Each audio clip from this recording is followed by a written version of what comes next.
기도하겠습니다. 사랑의 하나님, 오늘 이 시간 하나님의 말씀을 듣습니다. 함께 모인 우리 가운데 역사하시고 성령께서 친히 우리 마음 가운데 찾아오셔서 온전한 믿음과 하나님을 아는 바른 지식을 가질 수 있는 귀한 은혜의 시간이 되게 하옵소서. 예수 그리스도의 이름으로 기도드립니다. 아멘. 오늘 하나님께서 우리에게 주신 말씀은 열왕기상 3장 4절에서 14절까지입니다.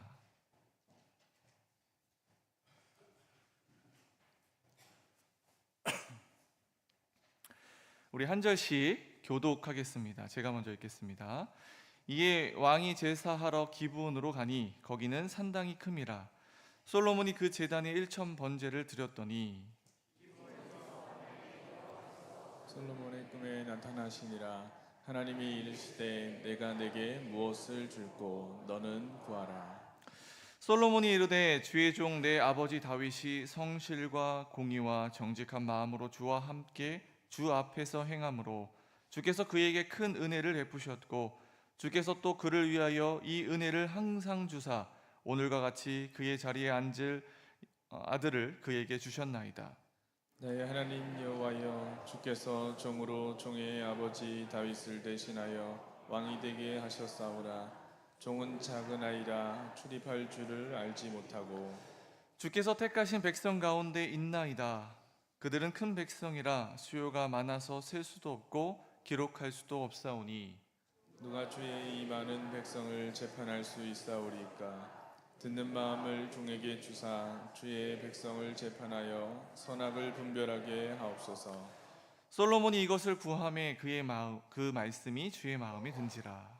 이에 하나님이 그에게 이르시되 내가 이것을 구하도다. 자기를 위하여 장수하기를 구하지 아니하며 부도 구하지 아니하며 자기 원수의 생명을 멸하기도 구하지 아니하고 오직 송사를 듣고 분별하는 지혜를 구하였으니 내가 내 말대로 하여 내게 지혜롭고 총명한 마음을 주노니 내 앞에도 너와 같은 자가 없었거니와 내 뒤에도 너와 같은 자가 일어남이 없으리라.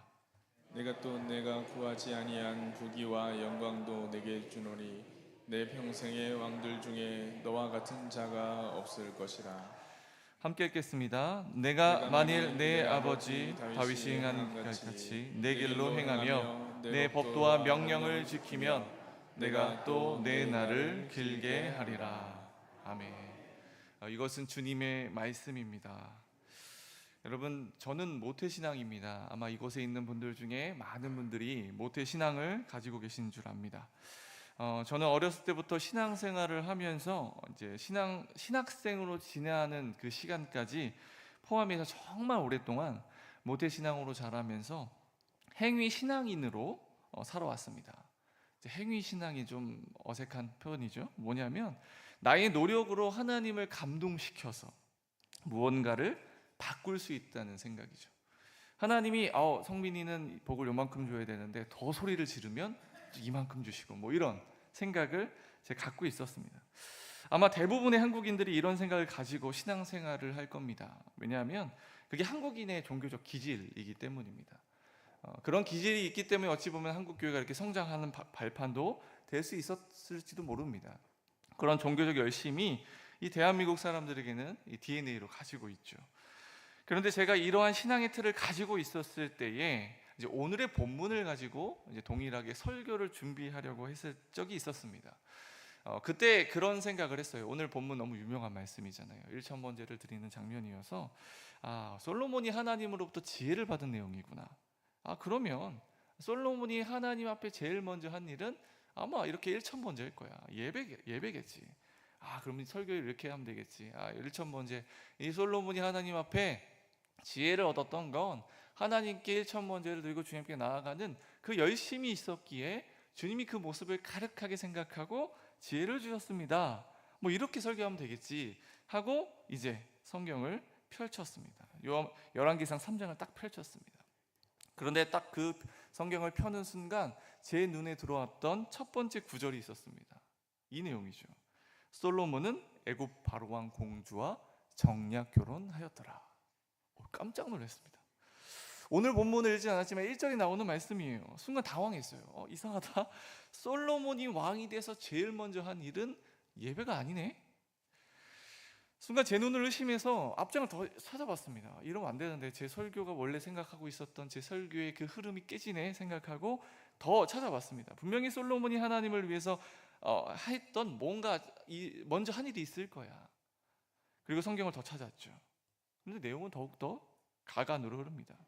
솔로몬이 왕이 되자마자 한 일은요, 자신의 반대 세력을 제거하는 일들이기 때문입니다. 자신의 형인 아도니아를 처단하고요, 그와 한 통속이었던 제사장 아비아달과 군사령관 요압을 죽입니다. 제거합니다. 그리고 다윗 때는 살려두었지만 다윗의 왕권을 저주했던 이 시므이까지도 처단해버리죠. 뭔가 이 반대적인 이 불꽃을, 씨앗을 다 없애버린 거예요.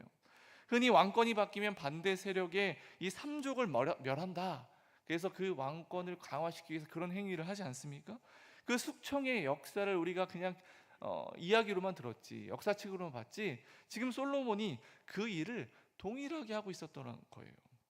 혹자는 그래도 솔로몬 편에서 이런 생각을 가질지도 모르겠습니다. 그래도 아도니아를 바로 죽인 건 그가 원래 살려두려고 했고, 그 아도니아가 왕의 아내, 그 수넴 여인 아비삭을 요구해서 그런 거 아니냐라고 이렇게 이제 방어를 좀 쳐주고 싶은 분들이 있을지 모르겠으나, 여러분, 그러나 우리가 신명기의 내용을 알면 그 내용뿐만 아니라 이 솔로몬이 왕을 이어받은 게 맞나 싶을 정도의 생각이 듭니다.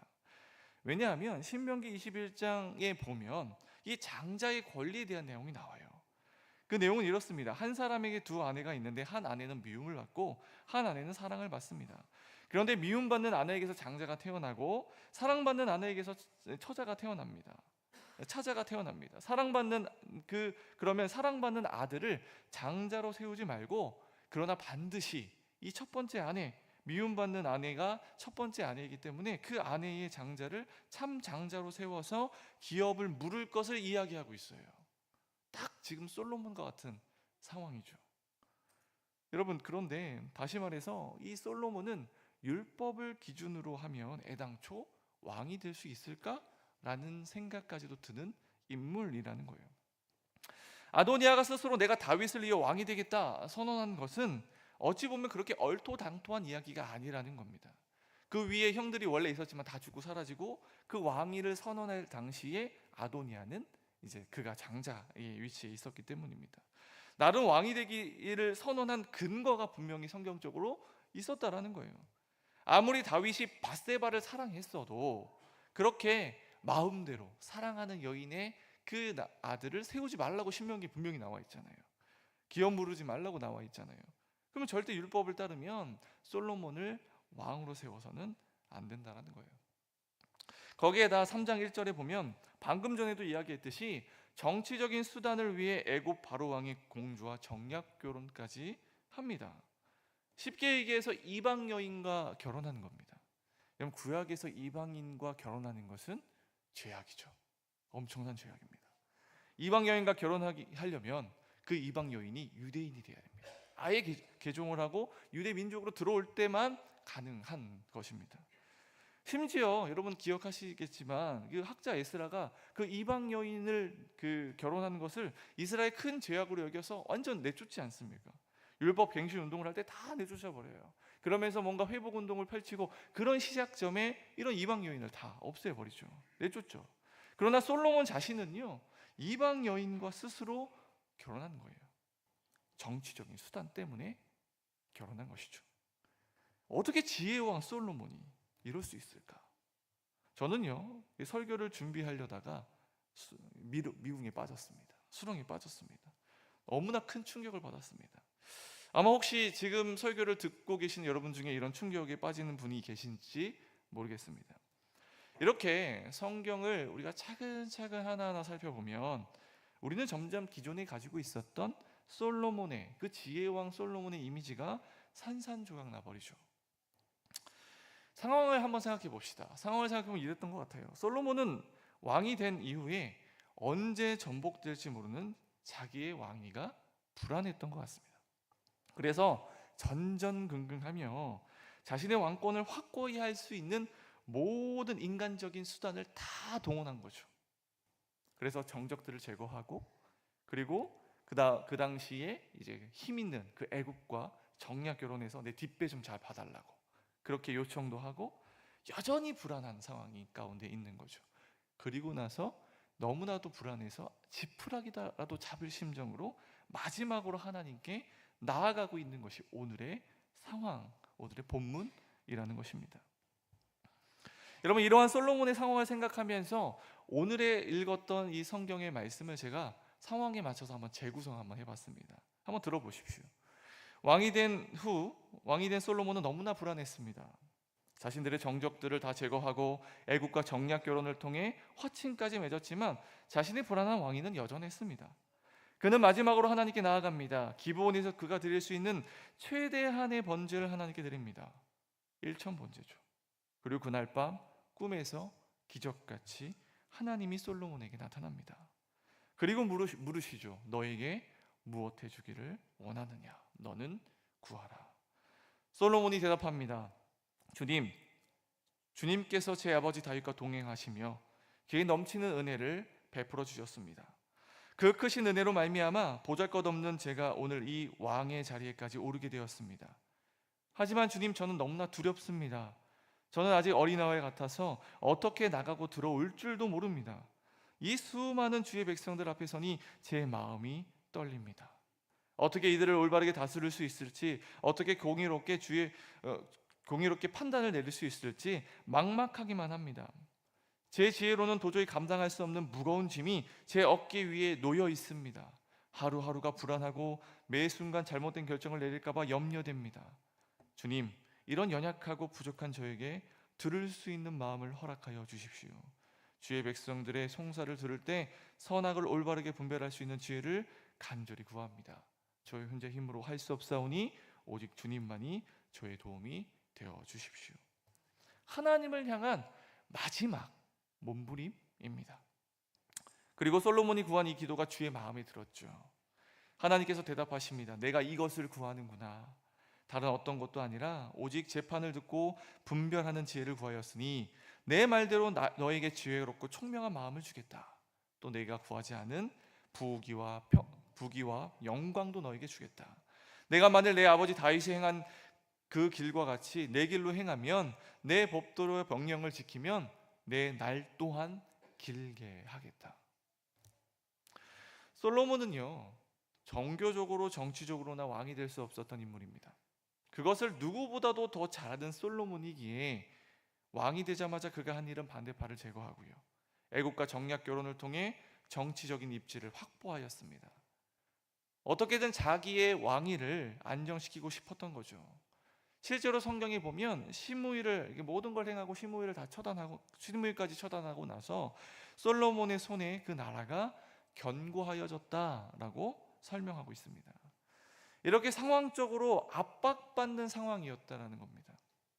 솔로몬의 이 어려운 상황에서 그가 기브온에서 드렸던 제사 가운데 무엇이 하나님께 전달되었을까요? 한 가지밖에 저는 생각나는 게 없었습니다. 바로 누구보다도 절박했던 그의 마음이 하나님께 전달되지 않았을까요? 물론 그의 행동을 봤을 때 그렇게 순수한 동기에서의 그런 마음은 아닐 수도 있습니다.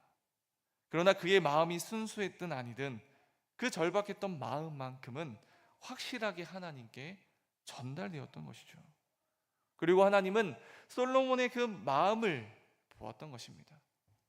비록 그것마저도 불완전하지만 마치 솔로몬에게 또 다른 기회를 주듯이 그를 찾아가셨다라는 거예요. 오늘 우리에게 그렇게 동일하게 말이죠.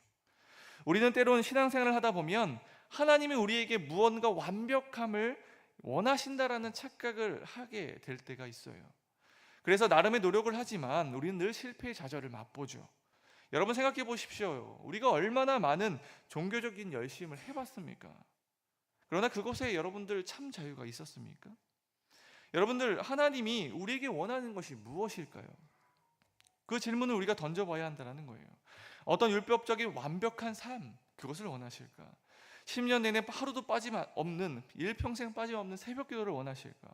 아니면 외형적으로 완벽하고 준비된 그런 화려하고 정말 정교하고 딱 입구에 들어섰을 때 정말 전율이 일어나는 그런 예배를 원하실까요? 그렇게 완벽한 삶과 완벽한 예배를 드릴 때야 주님이 우리를 찾아오실까요? 아니죠. 하나님이 진정으로 우리에게 원하시는 것은 하나님을 향한 진실된 우리의 마음입니다. 물론 지금 제가 이분법적으로 그러니까 새벽 기도도 필요 없고 준비되고 정교하고 화려한 그런 예배도 필요 없다, 그런 얘기를 드리는 것은 아닙니다. 할 수만 있다면 우리 최선을 다해 새벽 기도 드리고 하나님께 예배를 준비하고 드려야겠죠. 핵심은 하나님에 대한 마음이 없는, 그 진실된 마음이 없는 껍데기뿐인 신앙생활이 잘못되었다라는 거예요. 그냥 내 상황 가운데 하나님 새벽 기도를 드리니 채워주시옵소서, 내 신앙생활은 예배를 찍었으니 끝입니다 라고 생각하는 그런 외형적인 신앙생활이 잘못되었다라는 겁니다. 하나님은요, 그 외형적인 것 이전에 하나님을 향한 우리의 마음을 보시고 원하신다라는 거예요. 진실된 마음을 원하신다라는 거예요. 물론 그 마음조차 완벽하지 않아도 말입니다. 사랑하는 성도 여러분, 하나님이 원하시는 것은 하나님을 향한 우리의 진실된 마음입니다. 본문 6절과 10절 말씀을 제가 읽어드리겠습니다. 솔로몬이 이르되 주의 종 내 아버지 다윗이 성실과 공의와 정직한 마음으로 주와 함께 주 앞에서 행함으로 주께서 그에게 큰 은혜를 베푸셨고 주께서 또 그를 위하여 이 큰 은혜를 항상 주사 오늘과 같이 그의 자리에 앉을 아들을 그에게 주셨나이다. 나의 하나님 여호와여, 주께서 종으로 종의 아버지 다윗을 대신하여 왕이 되게 하셨사오나 종은 작은 아이라 출입할 줄을 알지 못하고 주께서 택하신 백성 가운데 있나이다. 그들은 큰 백성이라 수요가 많아서 셀 수도 없고 기록할 수도 없사오니 누가 주의 이 많은 백성을 재판할 수 있사오리까? 듣는 마음을 종에게 주사 주의 백성을 재판하여 선악을 분별하게 하옵소서. 솔로몬이 이것을 구하매 그 말씀이 주의 마음에 든지라. 아멘. 9절에 보면 솔로몬은 하나님께 듣는 마음을 구합니다. 그리고 그 구한 것이 하나님 마음에 합하였다라고 말하고 있어요. 여러분, 재판을 위해 구한 듣는 마음이 무엇을 듣는 마음이겠습니까? 신명기 1장 17절에 보면 재판은 하나님께 속한 것이다 라고 이야기합니다. 즉 솔로몬이 재판을 위해 듣는 마음을 구한 것은 다름 아니라 하나님께 속한 그 재판 가운데 하나님이 가지고 계신 하나님의 마음을 구한 거죠. 하나님 재판은 하나님께 속한 것입니다. 그러니 이것을 분별할 수 있는 하나님의 마음을 내게 주시옵소서라고 하나님의 마음을 구한 것이죠. 완전하신 하나님이 불완전한 인간에게 완벽함을 바라시는 분이겠습니까? 그렇지 않다라는 거예요. 여러분, 여기서 여러분들이 완벽하게 준비되었기 때문에 예배에 나오신 분이 얼마나 되십니까? 여러분, 우리는 완벽함을 추구할 수 이룰 수 없는 분이죠. 이미 하나님은 우리가 완전한 것을 스스로 이룰 수 없는 자들이심을 아십니다. 그럼에도 불구하고 주님이 우리에게 원하는 것이 있다면 그것은 다름 아닌 주님을 향한 우리의 절실한 절박한 마음이지 않겠습니까? 어찌 보면 저는요, 그래서 그리스도의 사명이 이것이 전부가 아닌가 싶습니다. 하나님이 우리에게 무언가를 만들어내라고 요청하지 않는다라는 거예요.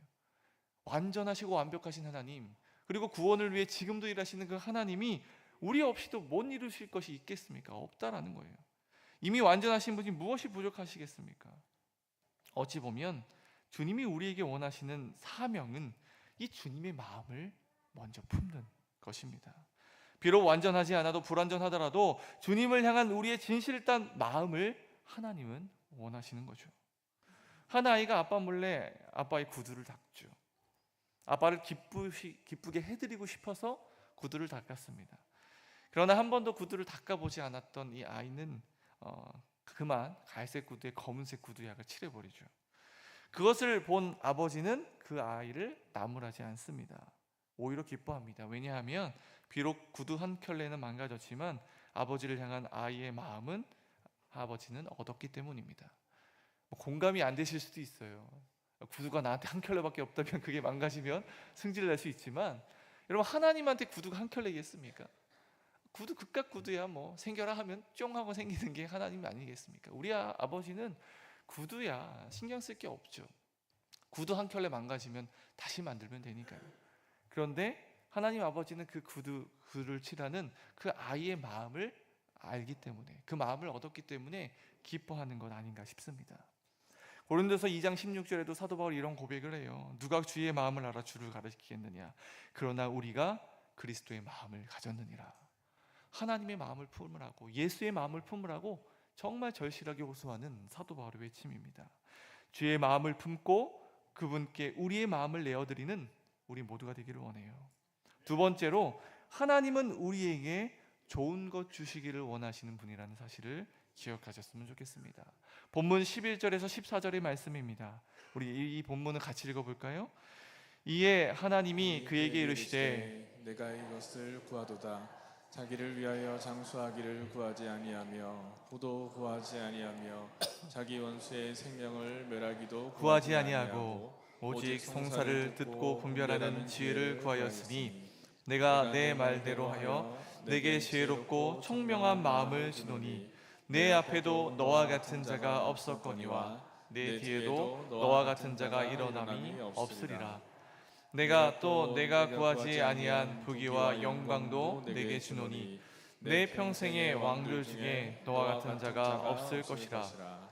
내가 만일 내 아버지 다윗이 행한 길이 내 길로 행하면 내 법도와 명령을 지키면 내가 또 내 날을 길게 하리라. 여러분, 솔로몬이 구한 것이 하나님의 마음이었습니다. 그리고 그것을 하나님이 마음에 들어 하십니다.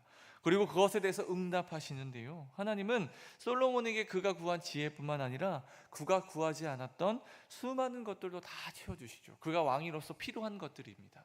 부귀와 영광과 심지어 장수까지도 약속하고 계십니다.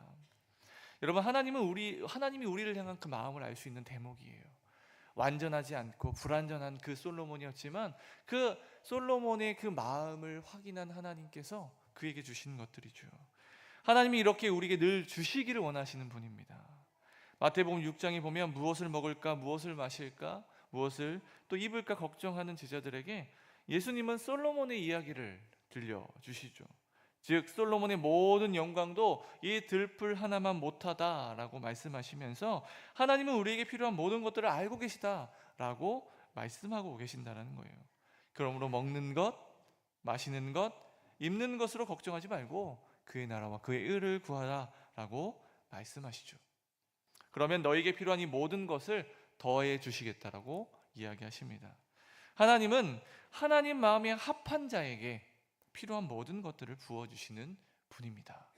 그래서 어찌 보면 우리가 주님 이런 문제 있어요, 저런 문제 있어요, 도와주세요 하지 않아도요, 우리가 하나님의 마음을 품고 하나님의 성령이 우리에게 부음받아서 하나님의 마음으로 기도하며 나아가잖아요. 그럼 나머지는 알아서 해결됩니다. 여러분, 한 선교사님의 간증을 좀 나누고자 해요. 유튜브에 많이 떠도는 간증이기 때문에 아마 한 번쯤 들어보셨을 수도 있습니다. 저도 유튜브를 통해서 들었던 간증의 내용이에요. 유명한 선교사님인데 케냐 임은미 선교사님의 설교 중에 나왔던 간증입니다. 이 선교사님은 케냐 리무르라는 지역에서 선교를 하십니다. 리무르라는 지역은 해발 1900m나 되는 차를 지배하는 곳인데 선교사님이 그곳에서 이제 어린이 사역도 하고 이제 선교 사역을 쭉 하시는 겁니다.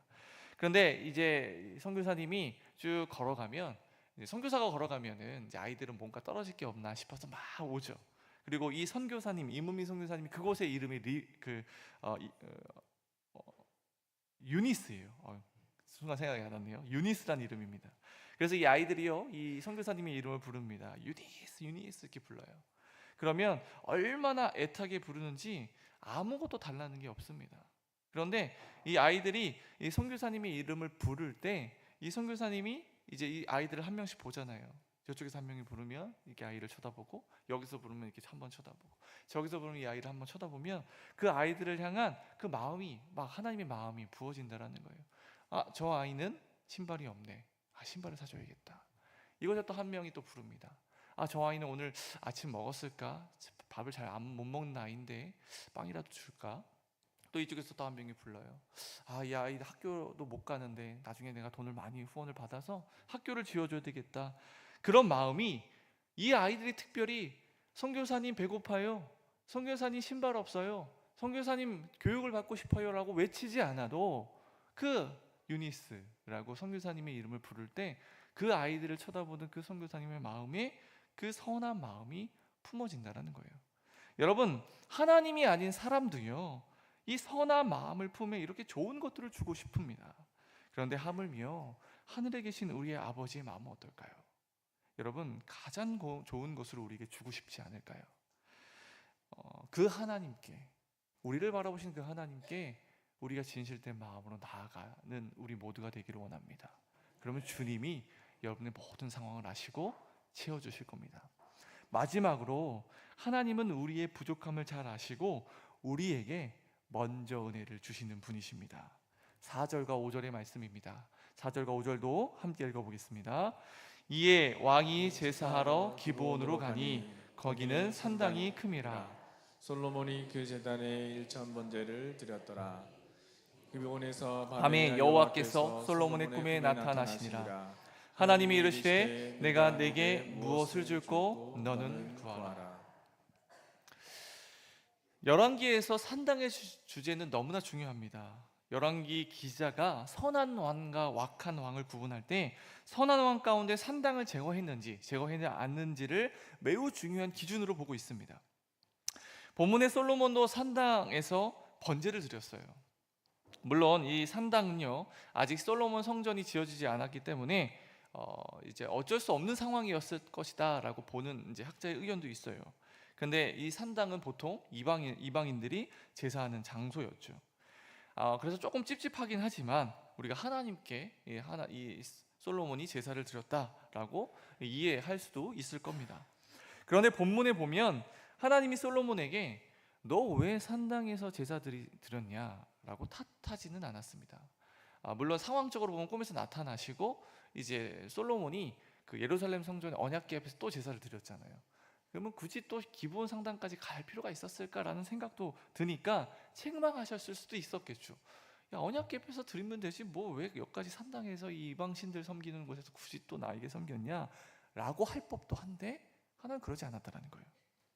그리고 솔로몬이 왕이 되어서 제일 먼저 하나님을 의지하거나 찾지 않았다라고 제가 배경적인 설명을 드렸습니다. 그리고 자신이 할 수 있는 인간적인 방법을 다 동원하고 끝에 가서 끄트머리에 하나님을 붙들었어요. 그런 상황이었잖아요. 후순위 하나님을 찾았다라는 거예요. 그럼 하나님이 딱 나타나셔가지고 이놈의 자식 제일 먼저 날 찾아야지 왜 나를 먼저 찾지 않았냐 라고 할 법도 한데 하나님이 그러셨습니까? 그러지 않았다라는 거예요. 충분히 책망받을 수 있는 솔로몬이었습니다. 그래서 그렇게 하나님을 만날 자격이 되지 않는 솔로몬이지만 그런 솔로몬을 주님은 먼저 찾아가시고 책망하지 않았고 그에게 또 다른 기회를 주시고 있는 상황입니다.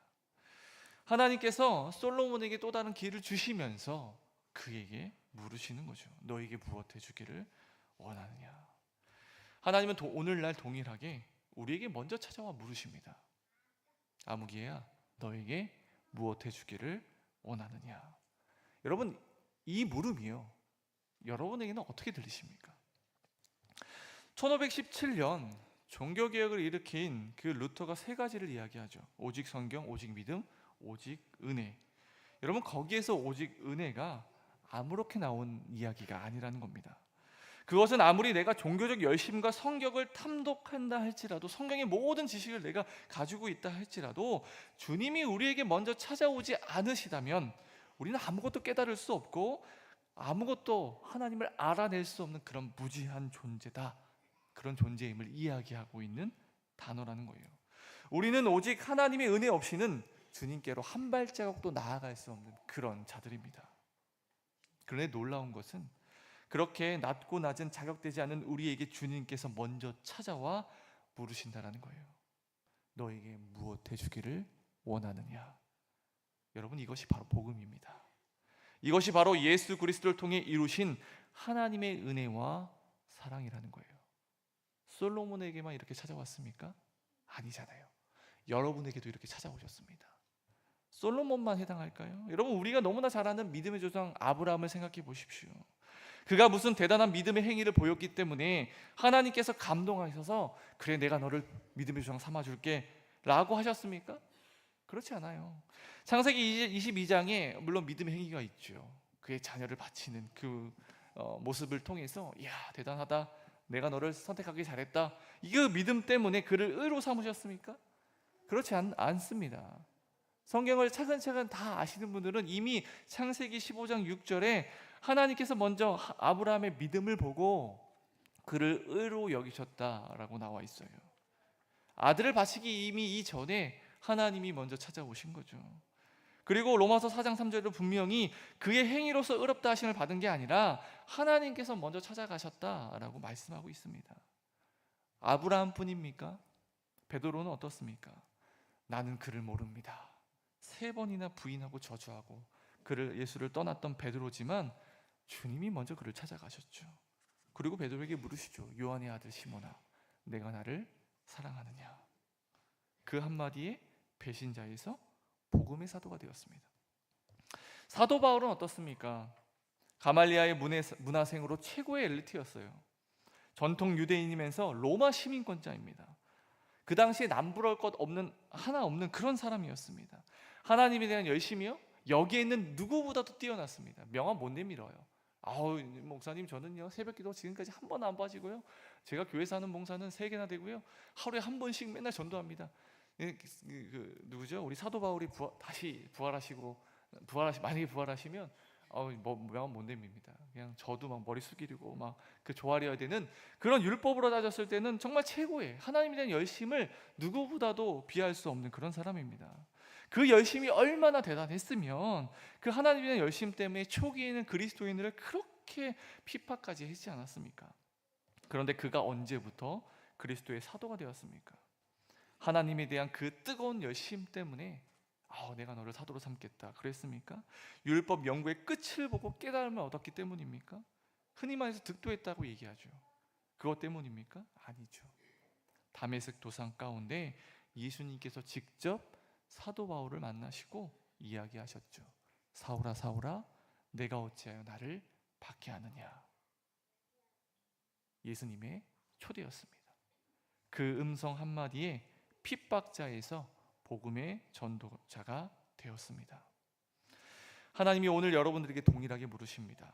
아브라함을 부르셨던 것처럼, 베드로에게 묻고 사도 바울에게 물으셨던 것처럼, 그리고 오늘의 본문에 솔로몬에게 찾아오셨던 것처럼 동일하게 물으십니다. 아무개야, 성민아, 나와 함께 믿음의 여정을 걷자. 내가 나를 사랑하느냐? 내가 나를 왜 박해하느냐? 너에게 무엇을 주기를 원하느냐? 그 물음에, 그 초청에 여러분들 무엇라 대답하시겠습니까? 말씀을 정리합니다. 솔로몬은 왕이 되고 제일 먼저 하나님을 찾지 않았습니다. 하나님께 제사 드림이 그의 삶의 우선순위가 아니었어요. 반대 세력을 제거하고 정치적 입지의 확보가 그의 시선의 우선순위였습니다. 하나님은 그 다음이었어요. 예전에 이 말씀이 저에게 혼란을 가져왔습니다. 그러나 오늘 이 말씀이 저와 여러분에게 은혜로 다가오는 것은 주님께서 자격되지 않은 솔로몬에게 먼저 찾아와 은혜를 베푸셨던 것처럼 자격되지 않은 우리에게도 동일하게 찾아와 은혜 주시는 분이기 때문입니다. 그리고 그 은혜 가운데 주님이 우리에게 원하는 것이 있다면 그것은 바로 주님을 향한 우리의 마음입니다. 여러분의 마음은 지금 어디로 향하고 있습니까? 솔로몬은 1000번제를 드렸기 때문에 지혜를 받은 것이 아닙니다. 이미 하나님은 솔로몬을 찾아가실 작정이었던 거죠. 물론 그 다음은 우리의 몫이에요. 다윗의 길을 걸을지 여로보암의 길을 걸을지 우리의 선택입니다. 그래서 쭉 더 읽어보면 솔로몬이 다윗의 길을 걷고 율법을 지키고 할 때 하나님께 축복하셨지만 계속 이방을 섬기고 따라갔을 때는 그 패악의 왕으로 대명사로 비춰지는 모습을 발견하죠. 그러나 분명한 건 그 우리의 시작점은 주님은 우리의 마음을 구하시려고 직접 우리에게 찾아오셨다라는 사실입니다. 우리를 향한 그 하나님의 마음이 우리 가운데 가득 차기를 소원합니다. 우리를 향한 하나님의 은혜와 무엇보다도 우리의 마음을 원하시는 하나님의 사랑 가운데 우리 또한 진심으로 하나님을 사랑하고 오직 순종의 믿음으로 우리의 삶 속에 주님과 동행해 나갈 수 있는 우리 모두가 되기를 소원합니다. 함께 우리 찬양하며 주님의 사랑을 고백하고 우리의 삶 속에 나아가는 우리 모두가 되기를 원합니다.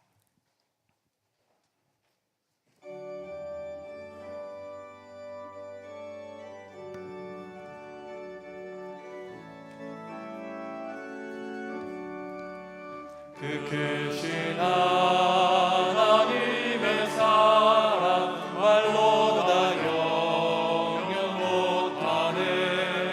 저 높고 높은 별을 넘어 이 낮고 낮은 땅 위에 최고한 영혼 구하여 그 아들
은혜의 하나님 아버지, 하나님의 은혜와 사랑이 얼마나 크고 놀라운지 우리는 다 알 수 없습니다. 주님의 은혜가 있기에 우리가 오늘 주께로 나아갈 수 있음을 고백합니다. 그 은혜를 잊고 종교적 열심과 완벽한 행위로 주님을 감동시키려 했던 교만함을 회개하오니 용서하여 주옵소서. 솔로몬처럼 불완전하고 자격 없는 저에게 먼저 찾아와 무엇을 원하느냐 물으시는 주님의 사랑에 감사를 드립니다. 외형적인 신앙이 아닌 주님을 향한 진실된 마음을 원하시는 하나님, 저희의 마음을 주님께 드리오니 율법주의에서 벗어나 오직 은혜로 살아가게 하시고 주님의 마음을 품고 이 세상 속에서 빛과 소금으로 살아가는 참된 믿음의 사람들이 되게 하옵소서. 예수님의 이름으로 기도드립니다. 아멘. 다음